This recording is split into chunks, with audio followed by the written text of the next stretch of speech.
Like, how dare you think that you can't be greater than what you are? Yes. Everybody has a platform. Yes. Watch me do it, honey. Watch me do it. Watch me do it. Won't he do it? Won't he do it? Hey, he said he would. That's right.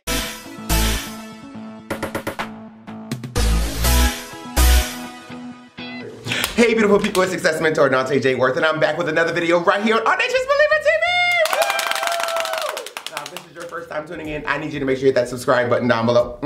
Make sure that you like this video. And make sure that you are commenting down below. Me and my team absolutely love to read your comments. Now tonight, we're being joined by the beautiful, the fabulous, the one, the only. Tell them who you are, darling. Tanisha Johnson, owner.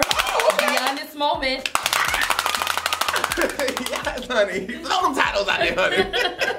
So tell the people, what is your story?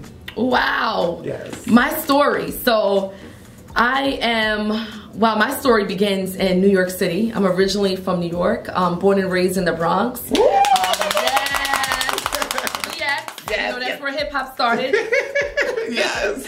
And I would say that I'm a layered woman, so my story begins in New York City, but it's layered with me landing my feet here, with also living for a bit of time in Utica, New York. I came to Rochester, New York for college. I'm first generation in my family.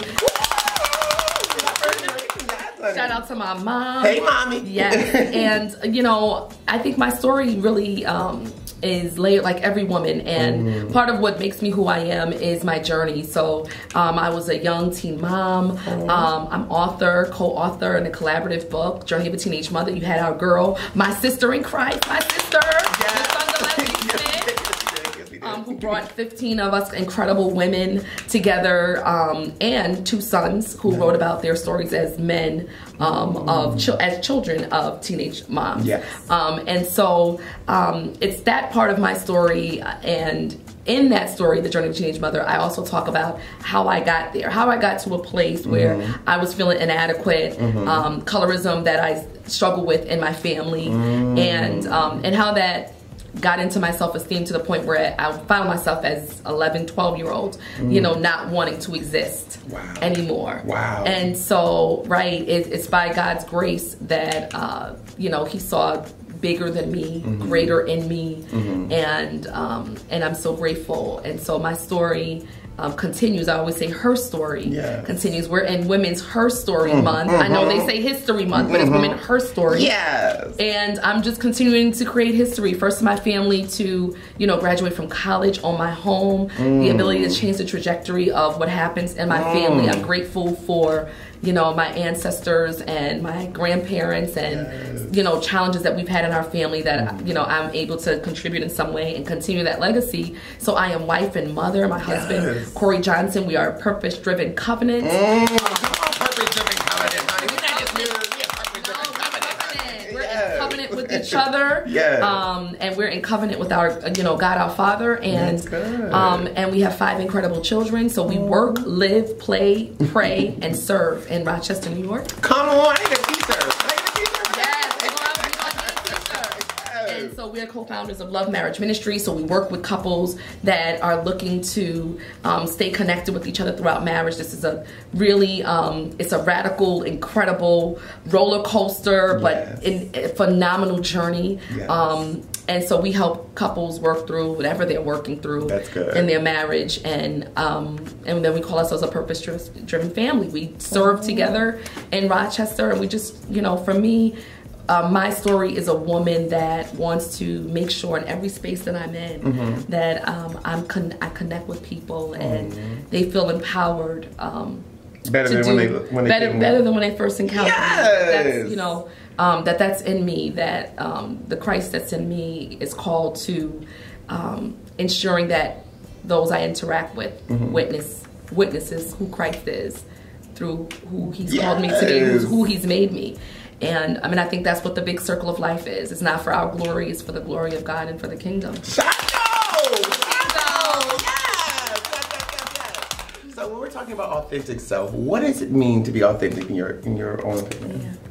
I think authenticity really means about knowing who you are, and you learn about yourself as you journey. So, you know, I just turned 45 years old, and, you know, in each season that I've been in, I've learned so much about myself and those that I'm in contact with, but I've also learned how who I am connects to what difference I'm making in relationships that I'm in. And if I'm not being who I am authentically and who God created me to be and how I'm growing in who I am in Him, and then for me it's not worth it. So, you know, I charge myself in terms of being authentic, in terms of being accountable to self-growth, to self-knowledge, to making sure that I'm always in a space of finding those things about me where I need to heal, because I know that whatever I bring in, whatever I brought in from the day, I brought it in here. And so I need to, you know, think about that, the way I interact, the way I talk to you, the way I connect with other people. And so being authentic is when people are saying, how you doing? We're always so quick to say, I'm fine, I'm good, you're not good. To throw that mask on. It's, to throw the mask on. So being authentic means, you know, if you are good, yes, say you're good. But if you're not good, being honest, say, you know, hold me up in prayer. I'm struggling right now. And so being authentic means embracing those layers of who you are, but being willing to grow, and being able to heal, being able to forgive, being able to forgive yourself first, and then being able to extend that forgiveness onto others, because God calls us to do that, even if you can't have the person a part of that process. And so in doing that, it's humbled me to know that everybody is fighting a battle. Everyone. So I extend grace. And so being authentic is being able to look at my stuff and not always look at somebody else's stuff. Why are they doing this? Or how does that, what they're doing, how that impacts me? But it's really about, what am I doing that impacts me? Or what am I not doing that impacts me? That's good. That's good.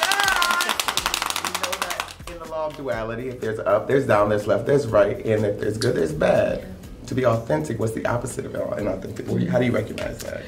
I recognize that when, because I've been in places where I haven't been authentic. And so this has been a journey for me. I'm still working on my authenticity. So I recognize that when we are wearing the mask, when we are being perfectionists.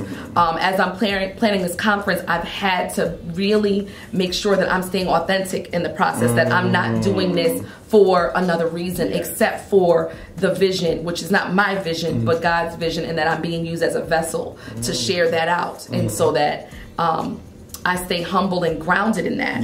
And so the opposite of that looks unhappy. I'm going to use descriptions of where I've been. It looks depressed. It looks anxious. I've struggled with depression and anxiety. And I've had to recognize the areas where I needed to grow and accept who I am and love me, and not seek that out in any one person or thing except to my Father and who He's calling me to be through Him. And so, you know, that looks a mess when you're not being authentic. It's too hard to be who you're called to be in itself than to try to be anything less than authentic. And there's only one of us. You don't get we broke the mold, honey. We broke the mold when we were mad. Nobody is made like you. Nobody is made like us. And I always say they don't make them like me no more. And I don't say that to say that you know, somebody else is less than. I say that because they don't make them like you anymore. They don't make them like my sisters out there anymore, my brothers. Everyone is unique. And so in order for us to embrace that, we got to take a self-look in terms of who we are, what areas we need to work on, and fearlessly, courageously, and through our faith and audaciousness, and being, you know, audacious in saying that, you know, this is who I am and I love me, and acting that out. So, you know, love being a verb, we are called to act that out. And how I know if someone is being authentic is how they treat other people and how they treat themselves. So I can look at how you treat people, you know, is reflected in how you treat yourself. That's good. You know? You bring up a very good point about how you treat yourself and the self-talk that we have going on inside. We all have an internal dialogue. And what was that internal dialogue for you that helped you change the trajectory of your life? I think the internal dialogue for me was dealing with the root causes of me not living and being as authentic as I could be. And when I had to figure out what that root cause was, it came from abandonment. It came from rejection I was feeling. And because of that, I had found the need to be pleasing in everybody else's eyes. Like, even if I'm not happy with a person, saying, no, it's okay, you hurt me, we good, we good.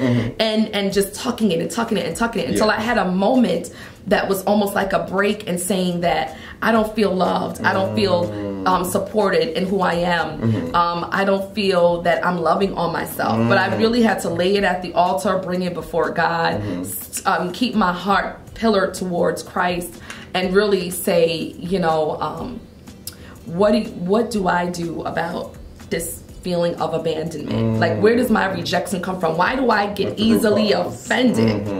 And so I get easily offended when I'm not looking at the root causes of abandonment in my life. And so that abandonment for me was, you know, my father was my parents were married. My mother was a teen mother. And although they were married, my father was in the military, so he would always be away. Every country, wherever they had him stationed, the family didn't go. So I wasn't a military brat, even though my father, when he went into the military, he chose to live in different areas. So I would go a year without seeing my dad. And then we got to a place where the relationship was not good. And, you know, the first man who said, I love you, you're beautiful, I love your dark skin, I love that. It was the first time I really heard that level of love for me. And I was seeking that love and affection. And so in me receiving that from a person that was broken, and in me and my brokenness, we created this incredible, beautiful being of a son who's, you know, 28. And hey, son. Yes, hey, Ralphie. So that's firstborn, that's our oldest. And then years later, I met my husband, who showed me what love is. And he adopted our son, and we have a beautiful adoption story. It's really incredible. And it was by Ralphie's wishes. And so, and being in that relationship as a young person, and looking at what I thought love was, I get to experience what love really is. It doesn't mean everything is always pretty. It doesn't mean everything is perfect. It's we're walking on a journey together, and I know that when we go out there, it's us against the world. But I got somebody that has my back, and I have his back. And so dealing with that whole thing with abandonment, had I not, I don't know where my marriage would be, because I showed up with that. All these bags, I'm bringing abandonment, I got rejection right here, I got the colorism thing, I got the thing that says that I feel like I'm ugly, and now come on, let's get married and, you know, raise a family and so, you know, you really have to figure out, and being, when that break that happened for me was really, and looking at a place where I was depressed and had to figure out, what do I need to do to take care of what I need? And how do I maneuver this life without ever, you know, having a best friend, and being able to pick up the phone and call a woman to say, I know I'm always there for you, but I need you now. And so that's when, for me, it was like an aha moment. It was an awakening that although I felt abandonment from my father, the father that matters, my heavenly father, never abandoned me. And, you know, in moments where I wanted to not live, when I was younger, thinking about that, oh my goodness, the joy that I have every time I look at my children, and what I would not have had if I took steps that and my father didn't recover me from it. You know, it did not say, you know, you're not dying on me today. And I was 12. Exactly. And so how do you get to a place of 12 dealing with, you know, that level of not loving yourself and feeling like you're not loved? That you make a plan, and then you try to carry it out, and then God is like, that's not happening. You know, this is not the plan for you. So I always had a close relationship with God, and I said, I know you love me. I want to be with you, because I don't feel loved here. And we had favoritism and colorism going on. My mother and I are on a beautiful new journey. So my mother knows every time I share this story that I still give honor to her, because she did the best she could with what she had. And I lived in a home with my grandmother, my mother's mother. And due to the shackles of what comes with internalized racism, my grandmother, being darker than me, you know, would say, you know, anything with my name was black. Like, you black this, you black that, you're black gums. And so in your subconscious, and so the silence when I was younger from my mom, and back then you didn't speak up against your parent, for me meant agreement. And so then I go to abandonment with that, and not feeling, you know, although I knew my mom loved me, you know, I'm like, I need you to speak up against I need someone my to rescue grandmother. me, to stand up for me. Right. Yes. And then with my dad not being there and seeing that he was favoring my older sister, it caused us to have relationship issues, which we are now healing from as women in our 40s. Wow. So, you know, it's about taking a self-look at your journey and knowing that where you were does not mean that that's where you're going to end up. That's not the final. You're called for greater. Yes. You're called for more. And so I'm getting ready to give birth to something that has been a 10-year God vision. And because of fear, rejection, abandonment, and I would then make excuses about, well, it's financial resources. Well, who's going to support me? I tucked down the vision for a long time, even dreams of this vision. And finally it's happening because I decided to, you know, continue to do the work on myself. I did seek counseling years ago, and I use those tools. That's a good point. That's a good point. A lot of people are afraid to seek counseling and professional help. And Absolutely. Yeah, and it was really about, that counseling journey was about me taking a self-look at the root causes. And once I was able to peel that back and go through the pain and then come out of it like a phoenix rising from the ashes, just I was able to heal, but I'm on a continuous healing process, because people think when you grow up, and even though you go through counseling and you heal from things that have happened, whether it's physical abuse, emotional abuse, that, you know, the residue still stays. So I'll be 60 years old and I could be triggered by an experience, but I have the tools now to recognize it and to check myself and saying, Tanisha, what do you need? And then making sure that I'm self-caring to make sure my needs are provided before I can take care of anyone else, before I can take care of my husband and my children, and any service project or person. I have to be able to be in alignment with my Father and look at what my needs are and make sure those needs are being taken care of. That's good. So for someone out there who's watching and they're saying, hey, I'm in the place where you were. I'm not where you are right now, but I'm in the place where you were. I'm depressed. They're smiling on the outside, but inside there's an internal scream that says, can anybody hear me? Absolutely. Where you at? Right. How can they help? How can you help them? What can they do? Right. Find in your circle, if you know, and for those that have a circle, I know there's some people that don't. If there's one person you can lend, they can lend you their ear. Tell them, tell someone, because trust me, until I started sharing my story, and a lot of women inbox me, that's exactly how I felt. I went through colorism on the other end, and the same way in my family. I went through depression and anxiety, but because I'm a leader in this community, if I said that, then people would say, is he having a depressed moment, or is she having a depressed moment, and judge my leadership. So if you can find someone, a safe space to share that, then do that. There are also resources and a lot of incredible people to do this work. I actually became a counselor as a result of what had occurred for me in my life growing up. And so going through counseling and then becoming a counselor, the things that, you know, are shared in terms of the depression that people feel. And some people say, I don't even know where, even if you don't know where it came from, there is always a root cause. Sometimes it's physiological, sometimes it's biological, you know, sometimes there is a stressor or a trauma that happened and you can't connect the experience, but you want to find a person that will just listen, because sometimes all it takes is being heard and being affirmed by a counselor, a therapist, or someone that can provide you with that space to just say, I hear you and I acknowledge your pain. You know? Yes, that's good. That's good. And, you know, and continue to turn your heart towards our Father. So in those moments, I've cried out to Jesus more times than not, when I really dug deep into my pain. And no one could heal that. So when I had those low moments, and I experienced postpartum with one of my children too, there's a different type of depression, postpartum depression. My husband would come and he would put his arms around me and just hug me and cry with me, and he could not fix it. And so, you know, by nature, the person that you're with wants to fix whatever is impacting you. And he couldn't do that because I needed to walk that walk on my own. And as I started to be reminded from my Father in heaven of remember this time that I pulled you through? Yes. What about this time when this happened and I had your back? You know, what about when you were on welfare, you know, at 14, 15 years old and, you know, trying to figure out, you know, because of a situation with your mom, I found a place for you to lay your head and to be safe with your son. What about the life that I've given you in spite of the times when people talked about you and how I've made sure you've always had a meal, you know, and that that I put someone in your line of defense, you know, even when you may not have felt me present.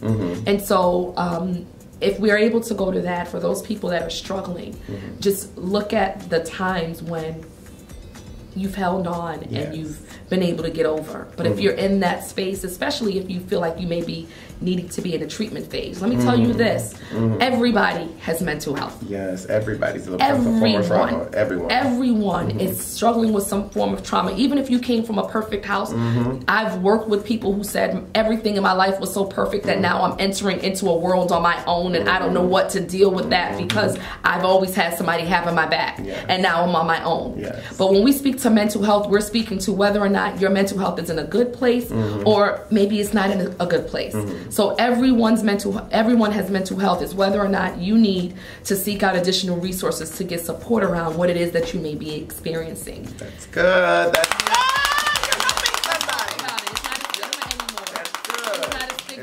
It's not a stigma. It is very, very normal. We need to normalize the fact that not feeling good about who you are, if you maneuver this life, there are going to be moments where you feel that. It's when you stay stuck there and then you look at, maybe I shouldn't be here. And it's not a form of weakness to seek help as well. It's actually a form of strength. To admit that you need help, to go seek the help, and to get the help that you need. Yes, embrace it. Good.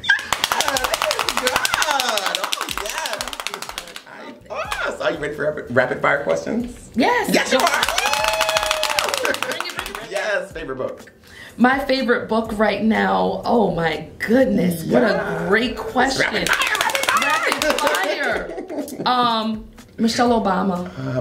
Becoming. There's so many relatable stories. And her words of wisdom. That is right now my favorite book. I love that book. I love her. Yeah, I love her. Calling Michelle. I've been telling you to call me for weeks, girl. Favorite movie. Yep. Favorite movie. The Color Purple is one of my favorites, but my absolute favorite movie. Wow, that is a tough question. I really love Imitation of Life. It's one of my favorites. I don't have one absolute favorite, but I'm also an old school from the Bronx girl. So when I see movies that give some reality of the origins of hip hop and throwback type movies, so I love Juice. You know, I'm a Juice girl. Boys in the Hood, and I love movies about history. So Roots is actually one of my favorites. I'm one of those people who can sit down and say, okay, if I need to veg out, I can put that in and pull it up for hours. So I have quite a few, but not one particular favorite. That's all right. That's all good. That's all good. I may want romantic, comedy, love, and I love movies. Psychological thrillers are probably my top favorite. Anything that has a little twist on the end, without being gory. If it can tap into my mind and make me lead me in one direction, but I find out something different. I love a good psychological thriller. That's good. And what has been the hardest lesson for you to learn that took you the longest to learn?